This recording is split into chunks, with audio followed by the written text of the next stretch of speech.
ఆ స్వామిని నీటిలో నిమజ్జనం చేస్తూ నాలో ఉన్నటువంటి దుర్గుణాలన్నింటినీ ఈ రోజుతో అంతం చేసుకుని నేను నిమజ్జనం చేస్తాను అన్నటువంటి సంకల్పం చేస్తూ అద్భుతమైన ఆ దృశ్యాన్ని కనులారా చూస్తూ మన జీవిత సాఫల్యానికి అవసరమైన సాధనా క్రమానికి శ్రీకారం చుడుతూ గణేశ తత్వంలోని అంతరార్థాన్ని గ్రహిస్తూ గణేశ నిమజ్జనము అంటే కేవలం విగ్రహాన్ని నీటిలో కలపటం కాదయ్యా, నీలో ఉన్నటువంటి పృథ్వీతత్వం యొక్క అంతరార్థాన్ని జలతత్వంలో విలీనం చేస్తూ సాధన క్రమానికి శ్రీకారం చుట్టే అద్భుతమైన ముహూర్తమే ఈ నిమజ్జన ఉత్సవము అన్న సత్యాన్ని గుర్తించే ప్రయత్నం చేద్దాం. నీటికి చాలా దగ్గరగా వచ్చింది. ఇంకొన్ని క్షణాలలో పృథ్వీతత్వం జలతత్వంలో లీనమైపోతుంది. అలా జలము అంటే జీవనము అనే అర్థము. సంస్కృతంలో నీటిని జీవనము అంటారు. ఏ జీవనమైతే నీకు ఆధారము, ఆ నీటిని కాపాడుకుంటూ ఆ నీటి ద్వారా నీ శక్తిని నిర్మాణం చేసుకుంటూ నిర్మాణాత్మకమైన కార్యక్రమాలకు శ్రీకారం చుడుతూ ప్రజలందరూ ఆనంద ఉత్సవాలతో జీవితాన్ని అద్భుతంగా గడపాలన్నటువంటి సంకల్పానికి ఈ గణేశ నిమజ్జనోత్సవాన్ని ప్రారంభ ఉత్సవ దినంగా పర్వదినంగా భావిస్తూ గణేశ నిమజ్జనం యొక్క ఆంతర్యాన్ని గ్రహించే ప్రయత్నం. అప్పుడే అద్భుతమైన గణేశ మహోత్సవాన్ని కనులారా వీక్షించి ఆ ఉత్సవంలో పాల్గొన్నటువంటి పుణ్యము, పాల్గొనటం వల్ల కలిగే విజ్ఞానము మనకు మార్గదర్శకం చేయగలుగుతాయి. ఇలా ఆ స్వామిని కీర్తిస్తూ జపిస్తూ పూజిస్తూ మన జీవితాన్ని ధన్యం చేసుకునే ప్రయత్నం చేద్దాం. ఎప్పుడైతే ఆ గణేశ తత్వం మనకు మార్గదర్శకం చేయగలుగుతుందో అప్పుడే మన జీవితం ధన్యమవుతుంది.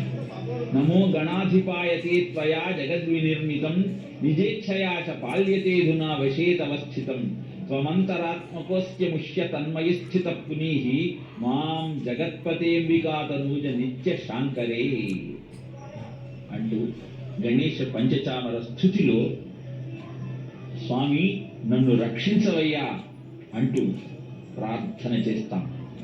వామదేవతనూభవం నిజవామ భాగ సమాశ్రితం వల్లభామాశ్లిష్య తన్ముఖ వల్గ వీక్షణ దీక్షితం వాతనందన వాంఛితార్థ విధాయినం సుఖదాయినం వారణాననమాశ్రయే వందారు విఘ్న నివారణం అంటూ రత్నగర్భ గణేశ విలాస స్థుతితో ఆ స్వామిని కీర్తిస్తాం. ఇలా కీర్తిస్తూ జపిస్తూ ఆ స్వామిని నీటిలో నిమజ్జనం చేస్తూ మేము ఇంతకాలం భక్తిగా పూజించిన నీ దివ్యమంగళ మూర్తిని నీటిలో నిమజ్జనం చేస్తున్నది నిన్ను నిత్యము మా హృదయాలలో స్థిరంగా నిలుపుకోవట కోసమే అన్న సత్యాన్ని గుర్తిస్తున్నామన్న ఆలోచనను స్తోత్ర ప్రకటన ద్వారా ఆ స్వామికి తెలియజేసే ప్రయత్నం చేద్దాం. నమస్తే యోగ రూపాయ సంప్రజ్ఞాన శరీరినే అసంప్రజ్ఞానమూర్ధ్యతే తయోర్యోగ మయాయ చ వామాంగ భ్రాంతి రూపాతే సిద్ధి సర్వప్రదా ప్రభో భ్రాంతి ధారక రూపావై బుద్ధిస్తే దక్షిణాంగకే. సిద్ధిప్రద గణేశ స్తోత్రంలో ఆ స్వామిని అద్భుతంగా వర్ణించారు ఋషులు. ఇలా రుణహర్తృ గణేశ స్తోత్రంలో సృష్ట్యాదో బ్రహ్మణా సమ్యక్ పూజిత ఫలసిద్ధయే సదైవ పార్వతీపుత్ర రుణనాశం కరోతునే.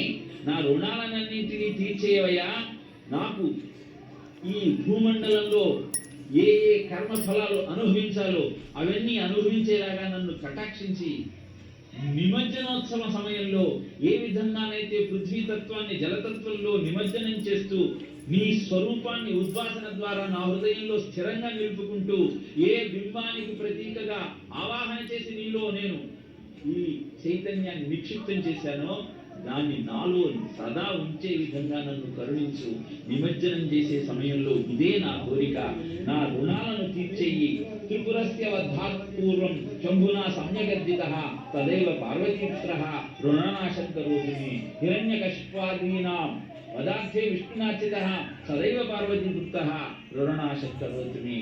ఇలా ఆ స్వామిని కీర్తిస్తూ స్మరామి దేవదేవేశం వక్రతుండం మహాబలం షడక్షరం కృపాసింధుం నమామి రుణముక్తయే ఏకాక్షరం ఏకదంతం ఏకం బ్రహ్మ సనాతనం ఏకమేవాద్వితీయం చ నమామి రుణముక్తయే మహాగణపతిం దేవం మహాసత్వం మహాబలం మహావిఘ్నహరం శంభో నమామి రుణముక్తయే కృష్ణాంబరం కృష్ణవర్ణం కృష్ణగంధానులేపం కృష్ణ సర్పోపవీతం చ నమామి రుణముక్తయే రక్తాంబరం రక్తవర్ణం రక్తగంధానులేపనం రక్త పుష్ప ప్రియం దేవం నమామి రుణముక్తయే పీతాంబరం పీతవర్ణం పీతగంధానులేపనం పీత పుష్ప ప్రియం దేవం నమామి రుణముక్తయే ధూమ్రాంబరం ధూమవర్ణం ధూమగంధానులేపనం హోమధూప ప్రియం దేవం నమామి రుణముక్తయే ఫాలనేత్రం ఫాలచంద్రం పాశాంకుశధరం విముం చామలా నమామి రుణముక్తయే. ఇలా రుణాలన్నింటినీ తీర్చమంటూ అనేక దేవతా స్వరూపాలను అర్చించే ఆ స్వామిని మనం ధ్యానిస్తూ ఈ జగత్తుతో మనకున్న బంధాన్ని రుణాన్ని అంతం చేసి ఆ స్వామికి ప్రీతి అయ్యే విధంగా ఆ లోకంలో ఆ స్వామి ఆరాధనతో నిత్యము మన జీవితాన్ని గడిపే విధంగా కటాక్షించమంటూ నిమజ్జనం చేస్తున్న ఈ సమయంలో ఆ స్వామిని అర్చించే ప్రయత్నం చేద్దాం, అభ్యర్థించే ప్రయత్నం చేద్దాం, ఆరాధించే ప్రయత్నం చేద్దాం. ఎప్పుడైతే ఈ సత్యాన్ని మనం గుర్తించగలుగుతామో అప్పుడే నీటిలో మునిగిపోతూ నిమజ్జనమవుతున్నటువంటి గణేష్ మహారాజ్ కి జై.